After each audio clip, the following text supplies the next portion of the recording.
bonjour à toutes et à tous, bienvenue sur KTV, Kwezi FM, le 106.9 pour un temps de parole, toujours en direct, à la radio et à la télévision. Il est avec nous, on vous l'annonce depuis ce matin 6h, Franz Tier.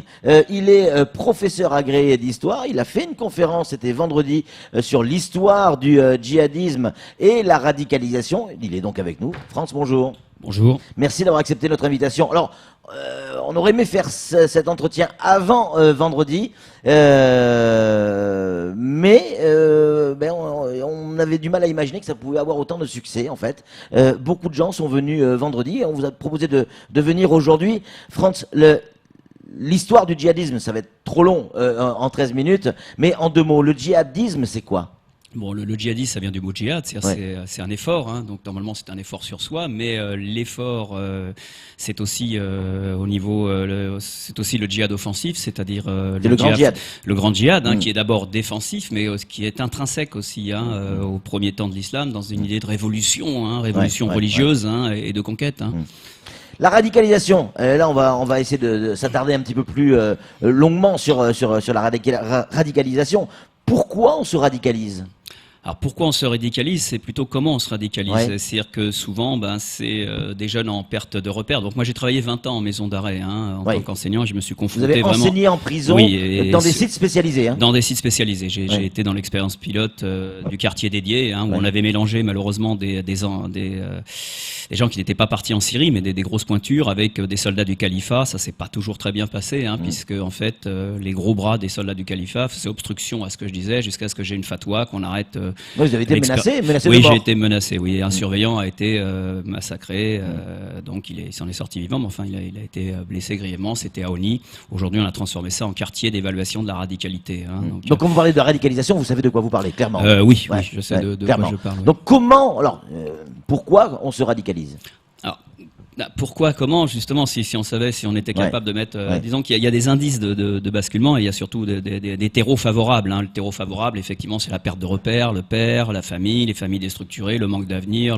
Bon, on a ça en métropole. Hein. Je veux dire, malheureusement, je pense que Mayotte connaît des conditions sociales qui pourrait présenter un terreau à la radicalisation. Donc, faut faire attention aussi à pas mélanger tous les indicateurs de basculement. C'est pas parce que quelqu'un a une tahaba, c'est-à-dire une tâche qui montre une prosternation assez importante, hein, et une piété importante. Une tâche, pour ceux qui nous écoutent à la radio, une tâche sur le front. Voilà, une tâche sur le front qui se prosterne et le front va toucher le sol. Faut pas stigmatiser. Hein. Effectivement, quand on a le collier et qu'on est rasé, hein, donc là, c'est une revendication de son salafisme. Hein, donc, c'est-à-dire j'ai pas le temps d'expliquer, qui peut être piétiste, mais qui est quand même radical dans le sens que on se met en dehors du monde et on pense avoir un pur islam. Ouais.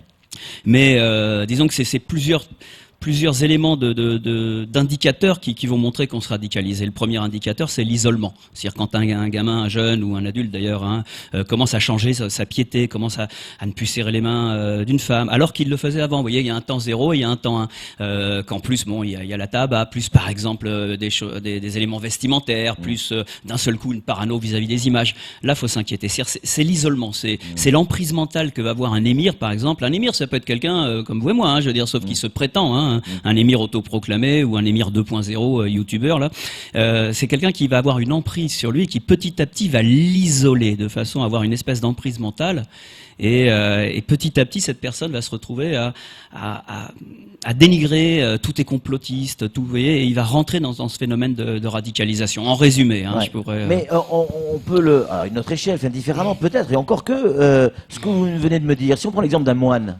C'est pas pour autant que derrière il va avoir envie de faire sauter quelque chose. Pourquoi à un moment donné quelqu'un qui devient intégriste en termes de religion va basculer au point de tuer ou de faire sauter quelque chose?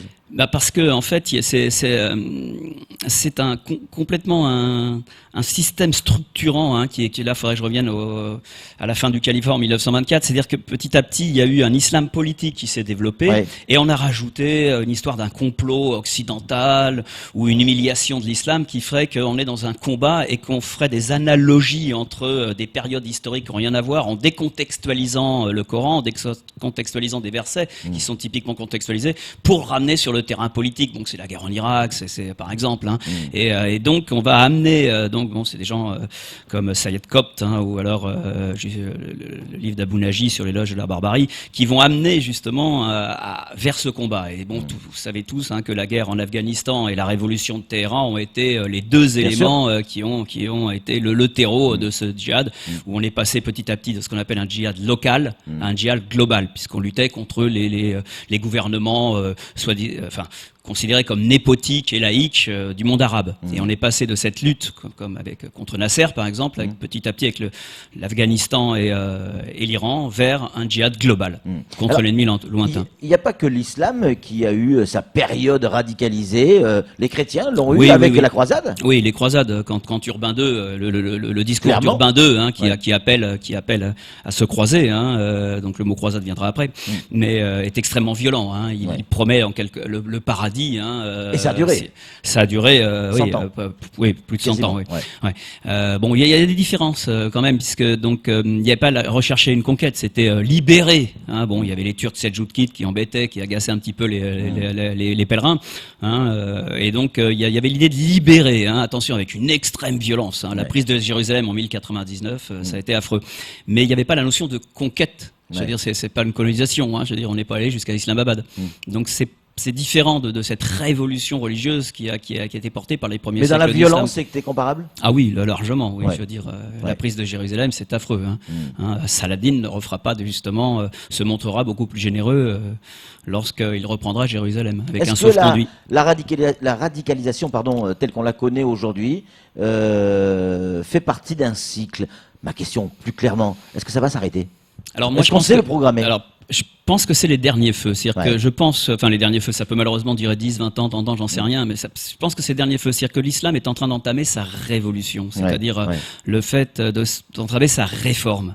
C'est-à-dire qu'actuellement, on est justement, ces radicaux veulent absolument avoir une vision complètement spatialisée, hein, à revenir au 7e siècle, hein, une vision totalement temporalisée, l'espace des sables, hein, de la péninsule arabique. Et je pense qu'effectivement, ils se sentent complètement dépossédés et s'accrochent à une doxa, à un dogme, à un côté totalement littéraliste qui est nul et non avenu. Enfin, je veux dire,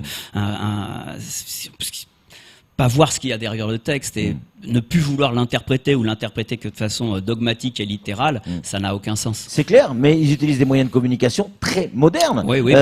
Daesh avait des régies audiovisuelles, des régies télé, dont on est nombreux en termes de petites télé comme la nôtre, à rêver. Oui, les imams 2.0 avec des émirs derrière, et puis dont des baasistes, hein, qui avaient rejoint du fait de la déstructuration totale de l'Irak, des baasistes qui avaient rejoint l'émir et le calife Abou Bakr al-Baghdadi, hein, dans son gouvernement. Sur les 23 ministres, il y en avait 3 ou 4 qui venaient directement du régime baassiste, des grosses pointures. Donc effectivement, hein, c'est une rencontre souvent malheureusement à Kambouka, en prison, là où ça a été un terreau favorable pour une reprise de pouvoir, parce qu'il n'y a que du politique là-dedans. J'ai pas le temps d'en parler, je ferai d'autres conférences là-dessus, c'est assez complexe. On aura l'occasion d'en reparler. Samuel Baucher, le rédacteur en chef de France Mayotte Matin, une question à poser, Franz.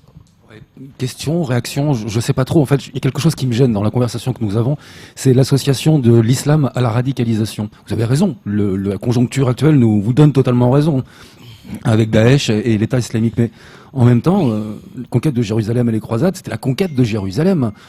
Et il y a aussi, du côté des chrétiens, il y a les Illuminati. La dernière tentation du Christ, c'était une grenade sur un cinéma. C'est pas que l'islam et la radicalisation, c'est l'association des deux mots qui me gêne en fait. Oui. Alors le problème, c'est qu'il faut aussi ne pas éluder la chose, c'est-à-dire que ces radicaux, et je parle plutôt des djihadistes, hein, c'est-à-dire donc il y a ce qu'on appelle des salafistes piétistes, des salafistes entristes, ils sont rentrés en politique, hein, comme Narda, et des salafistes djihadistes. Ce qu'il faut faire attention quand même, c'est que justement, il ne faut pas éluder le problème. C'est-à-dire que ces gens se revendiquent de l'islam sunnite. C'est-à-dire, c'est aussi aux musulmans à dénoncer ces propos, parce que justement, à tourner autour du pot et à dire c'est pas l'islam, on en revient à oublier d'où ils se prétendent sortir. Donc il faut faire très attention à ça. Sinon, on n'évoque jamais le problème. Souvent, on parle de salafisme, les salafistes, etc. Il y en a à Mayotte. On les a nous-mêmes rencontrés. Il y a des mosquées salafistes. Ils ont accepté de discuter avec nous sans aucun problème. Des gens très ouverts. À aucun aucun moment, en discutant avec eux, j'ai eu le sentiment que derrière tout ça, il y avait de la radicalisation. Alors, Salafisme, ça ne veut pas forcément non. dire radicalisation, Non. on est bien d'accord. Non, alors oui et non, les auditeurs vont pas forcément être d'accord avec moi. C'est-à-dire que la radicalité, quand on est 10% et qu'on pense avoir raison sur 90% de l'islam sunnite en disant que le seul islam c'est cet islam pur où il n'y a pas non innovant et très littéral, c'est quand même une forme de radicalité, mais effectivement, donc qui conduit d'ailleurs à un isolement puisque bon, les salafistes se mélangent peu. Hein, moi, je connais bien pas mal de salafistes en métropole, mais ce que je veux dire, c'est que le salafisme piétiste est une piété assez exacerbée, mais ne conduit pas à la violence. Hein. Je veux dire, le salafisme ne conduit pas automatiquement à la violence. C'est vraiment une toute petite partie de ce mouvement salaf qui a été politisé totalement. D'ailleurs, les salafistes piétistes ou quiétistes reprochent aux politiques, aux salafistes entristes, d'entrer en politique. Hein, que ce soit les frères Mus, que ce soit Narda ou que ce soit au Maroc. Et les salafistes piétistes, évidemment, réfutent totalement le combat armé des salafistes djihadistes. Hein. Donc il ne faut pas mélanger les trois termes. Hein. C'est ce que j'ai appelé dans ma conférence 3 nuances de vert. Ouais. Mayotte, parlons-en. Est-ce que Mayotte, selon vous, avec votre connaissance, votre expérience, est-ce que Mayotte est concerné, a été concerné ou peut être concerné par la radicalisation? Quand je dis radicalisation, pour aller jusqu'à la violence. Oui, j'entends bien. Alors, moi, j'ai 6 mois sur Mayotte, donc j'ai pas un recul. Effectivement, j'ai une grande expérience de m'être confronté à la radicalité en métropole. Néanmoins, ce que je peux vous dire, c'est que effectivement, l'islam de Mayotte est un islam à la base chaféite et qui est syncrétique. Donc modéré. Modéré, oui. C'est-à-dire, bon, c'est un petit peu un mélange entre l'école, j'allais dire, hanafite et malékiste, au niveau des sources juridiques. Et donc, ça semble protégé. C'est-à-dire, voilà, en plus, c'est un syncrétisme, les ziyaras, le culte des ancêtres, les djinns, qui donne justement, c'est ce que je dis dans ma conférence, un bouclier. Un bouclier et donc une modération, la mosquée du vendredi. C'est un véritable islam, mais pour que tout le monde comprenne bien, c'est-à-dire que la culture locale, la tradition il y a un syncrétisme, sert de bouclier. Oui, et puis c'est un islam qui a intégré une culture bantoue beaucoup plus ancienne d'ailleurs. Il dit dans le Coran, si Allah avait voulu de faire de nous une seule communauté, donc ça veut dire que justement l'islam permet aussi justement, si le message est conservé, d'avoir une certaine souplesse par rapport à ce que vivent les gens, par rapport à leur propre culture. Ce que réfutent évidemment les salafistes, même piétistes. Mais justement, ce bouclier, il faut faire attention parce que tout le monde, on n'est pas dans un monde de bisounours, mot politique très à la mode. Justement, on n'a pas fait attention en métropole qu'un bouclier peut être aussi retourné. C'est-à-dire qu'il suffit d'avoir la bonne encoche et de le sortir. C'est-à-dire qu'il y a un terreau.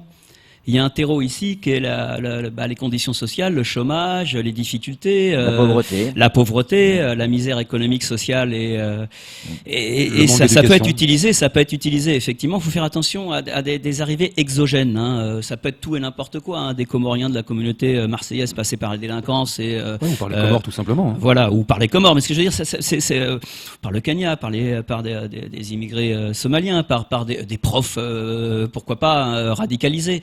Donc il faut faire attention, il ne faut pas trop croire en ce bouclier qui protège. Il ne faut pas croire en cette protection. Il existe, parce que, mais attention, il n'est pas totalement étanche. Moi j'ai vu cette dérive en métropole sur des jeunes qui avaient un islam modéré, malékiste, et qui petit à petit se sont portés en faux sur l'islam de leurs parents, qui étaient des innovateurs, qui étaient et finalement les parents devenaient des koufars. C'est-à-dire qu'en fait, voilà, il y a la Mat Fatma, vous avez une pratique qui n'est pas du tout la pratique de l'islam. Donc il faut faire attention à ce bouclier qui protégerait, à ce syncrétisme qui protégerait. Le terreau, pour moi, alors je n'ai pas le recul, ça fait que 6 mois que je suis sur Mayotte, je peux pas... mais disons que sur 20 ans, moi j'ai vu la différence et la radicalité, et l'augmentation de la radicalisation en métropole, et j'ai alerté, bon... Alors, certains de nos équipes ont rencontré des personnes qui se disent elles-mêmes radicalisées. Effectivement, ça correspond à ce que vous venez de nous dire. Des personnes qui s'isolent. Repli sur soi. Oui. Repli sur soi. On vit pas dans les villes, mais déjà en retrait, dans la forêt, en brousse. On ne parle plus à personne. On le croise sur la route. Il refuse d'être pris en stop. Sa femme est totalement voilée. Ça veut dire quoi? Ça veut dire que à Mayotte, il y a aujourd'hui des personnes radicalisées. Mais est-ce que ces personnes sont capables d'aller jusqu'à la violence? Parce que, pardon d'être lourdingue avec ça, mais je fais la différence entre une personne qui est un peu extrême, oui c'est ça, et puis la personne qui va foutre une bombe, pour parler clairement. Oui. Bah, je pense qu'il faut faire attention, c'est tout. Faut C'est être tout. vigilant. Faut être Ouais. vigilant. Faut être capable de déterminer si la personne s'isole dans un piétisme, c'est-à-dire une piété exacerbée, dans une recherche de pureté, hein, ce qui pense être la voie de l'islam, hein, et une personne qui pourrait dériver justement. Et je pense qu'effectivement, Il y en a à Mayotte. je n'ai pas le recul. Le Mmh. tout, c'est que moi, j'appelle à la vigilance. C'est-à-dire que justement, ce serait vraiment dommage que... Parce que vous voyez, moi, une jeune fille qui met un djilbab ou un garçon qui a la tahaba, ça veut rien dire. Je veux dire, ça peut être une recherche justement de pureté, une wahhabisation, hein, c'est-à-dire, voilà, on a l'influence de l'Arabie Saoudite qui en plus, ça a augmenté à partir de 1973, et puis après 79 avec la révolution de Téhéran pour se porter en faux par rapport à l'Iran. Mais ça peut être une recherche de pureté. Et justement, j'allais dire, c'est ORT, c'est un petit peu à d'autres supports d'essayer de RT, voir renseignements territoriaux, ou même la DGSI. la DGSI, voir un petit peu Samuel. s'il y a des dangers. Alors, vous l'avez très bien dit tout à l'heure, vous avez travaillé pendant 22 ans en milieu carcéral. Hein. Mais le milieu carcéral, apparemment, c'est aussi le terreau, le foyer de naissance de la radicalisation. L'un des foyers, en tout cas. C'est l'un des foyers, on peut pas dire. Et j'ai envie de dire, la délinquance en règle générale, je prends un cas tout simple, Mohamed Merah, c'était juste un voleur de bagnole, un alcoolique notoire, mais qui faisait des séjours en prison, et qui est devenu un radical. Oui. Parce qu'il y a ce besoin de pureté. C'est un peu comme un born again, vous voyez, je vais naître à nouveau, je vais naître à l'islam, vous voyez, donc c'est des gens, en fait. voilà, c'est des gens facilement manipulables, hein, je veux dire, après on peut devenir jusqu'à un véridique et puis aller vers le shahid, ça vient de shahada, hein, d'ailleurs, c'est vers le martyr, c'est toute une construction faite par ces réseaux sociaux, par ces émirs, hein, pour les isoler totalement et leur donner la notion que désormais ils vont avoir une nouvelle vie, une nouvelle enveloppe et qui peut leur permettre aussi de faire toutes les saloperies possibles. C'est ça. Est-ce que quand vous êtes, pardon Samuel, quand vous étiez pas emprisonné, mais en prison, quand vous donniez des cours À mi-temps, oui. J'étais demi-pensionnaire. Ouais, c'est ça. Quand vous donniez des cours d'histoire, donc en prison, Pas seulement, des stages de seulement. géopolitique pour essayer par le recul historique et par justement essayer de déconstruire les discours pour leur donner une capacité à Mais réfléchir. est-ce que quand vous discutiez avec eux, quand vous étiez face à face, est-ce que quand dans les yeux vous percevez quelque chose? Non, pas forcément. Non. Il y a la taquilla. La preuve, c'est que je me suis bien foiré au quartier dédié. Hein. C'est-à-dire qu'effectivement, j'avais une emprise sur deux gars qui quand on arrive à mettre la petite mèche. Ça veut dire quoi une emprise sur deux gars? Eh ben, c'est-à-dire que par l'histoire du djihadisme, par l'histoire de tout ce phénomène, hein, par la mise en perspective, ils arrivaient à prendre du recul. Le problème, c'est que les soldats, les gens en venant... C'est l'arroseur arrosé quelque part? Oui, en quelque sorte. Oui. Ouais. Donc ils prenaient du recul et ça y est, je veux dire, ils étaient hors du combat. Le problème, c'est qu'il y en avait 14, hein, et que les autres, je constituais une menace, puisqu'il est évident que surtout ceux qui revenaient de Syrie, n'ont certainement pas l'intention de bouger d'un iota pour beaucoup. Hein. Et ceux-là, là, on peut pas déradicaliser. Il est plus facile d'éviter le basculement de la radicalité par la prévention que de sortir quelqu'un de la radicalité violente, hein, je parle. Hein. Est-ce que la France et notre gouvernement, que ce celui-là, celui d'avant ou celui d'après, peu importe, a les moyens de véritablement lutter contre la radicalisation pour éviter le pire, ce qu'on a pu connaître notamment au Stade de France et autour du Stade de France, etc. Écoutez, moi j'ai pas la réponse. Ce que je dis, c'est que ça fait des années que je dis qu'il faut prévenir, c'est-à-dire de faire des actions de prévention. Je veux dire que ce soit dans les lycées. Enfin, il faut. Ouais, allez, vous l'avez fait vous en prison. Moi je l'ai fait tout seul. Sur un nid, pardon pour l'expression, sur un nid. Et ça n'a pas forcément marché. J'ai eu des bons résultats. D'accord. Même des gens, hein, je veux dire, qui ont écrit sur moi en 2006, vous voyez, chez Robert Laffont, un ami, hein, d'ailleurs, Mourad Benchelali, qui était passé par Guantanamo, hein, et qui dit que grâce à moi, il a pris du recul sur la mise en place. Vous avez sauvé des mecs? Moi, je pense beaucoup. Ouais. Beaucoup. Mais c'est-à-dire, il y en a qui aujourd'hui encore reviennent vers vous en disant France, tu m'as aidé? Oui. Mais c'est-à-dire que j'ai évité à basculer dans la radicalité. Les vrais radicaux. C'est trop tard. Ils ont leur logique, ils essayent de raisonner. Pour moi, ils mettent pas de rationalité dans leur vision de l'islam. C'est-à-dire, c'est la raison contre le ratio. C'est-à-dire qu'en fait, ils veulent pas, ils n'arrivent pas à mettre de la rationalité, mais ils ont leur raisonnement. Des fois, c'est logistique, etc. Il est très difficile de discuter. On va chacun rester sur son point de vue. Je suis respecté parce que j'ai une bonne connaissance de l'islam. Hein. Je suis pas imam qui a dit, je le dis, mais j'ai une bonne connaissance sans en avoir. Voilà. Donc, j'étais respecté parce que je suis toujours respectueux, justement. Je suis toujours respectueux des croyants, qu'ils soient piétistes. Je veux dire, j'ai un profond respect, mais c'est difficile de discuter. Mais quand vous on est restez à leurs ancré, yeux un mécréant quand même. Oui, surtout Forcément. pour ceux qui sont extrêmement radicalisés. Ouais. Je peux rien faire. Une fois que le gars est vraiment complètement dans sa radicalité violente, djihadiste, je parle pas du piétiste. Là, je me porte. Et quand je on vois pas ce sort que de je peux cette radicalité, si on prend pour exemple certaines personnes que vous avez... Mourad Benchelali, qui a exemple, écrit un bouquin chez Robert Laffont, voilà. Retour vers Si l'enfer. on prend ces gens-là, est-ce que une fois qu'ils sont revenus... C'est des revenants. Ouais, voilà. Mais pas au sens de revenants Oui, de oui, série. bien sûr. C'est aussi des revenants. Et ils sont revenus, je veux dire, dans la normalité, entre guillemets. Oui. Est-ce qu'ils ont tout oublié? Ou il y a toujours une petite graine et ils doivent faire les efforts pour pas qu'elle repousse? Alors, je suis pas dans leur tête. Ce que je sais, c'est que je connais bien Mourad, et Mourad, quelqu'un d'extraordinaire, qui s'est engagé justement dans la prévention de la radicalité, que son combat sert d'exemple, que ces années à Guantanamo, ces années à la maison d'arrêt, et l'Afghanistan lui sert d'exemple. Et il s'est engagé justement dans un processus. Il est aujourd'hui éducateur et il essaye justement d'éviter que des gens aillent dans son sens. Samuel, pour conclure. Question toute bête, mais 84% de la population vit en dessous du seuil de pauvreté à Mayotte, donc c'est le terreau de la misère pour la radicalisation. Oui.